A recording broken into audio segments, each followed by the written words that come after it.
Okay, natapos na po natin yung ating installation ng ating anti-agaw na gadget para sa motor na to. Yan po, Sniper 135. So, ikabit na natin. So, ito po ang kanyang indicator light. Katunayan na naka-on po ang ating anti-theft. Pag switch on natin siya. So, hindi po siya, i-start natin siya. Ayan. Kaya neutral light po siya.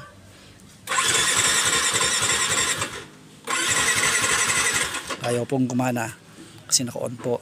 Ngayon, i-off natin ang indicator light. Pag namatay po yan, sabihin, pag i-start na po ang motor, yun, matay. So, i-start na po natin ang top. Yun, umandar na po.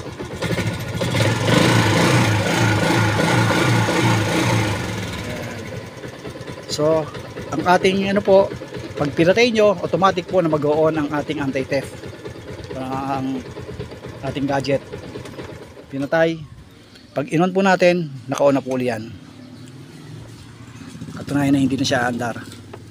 So, hindi ko lang po pinakita kung paano siya, kung saan siya in-off kasi security po natin yon. Salamat po.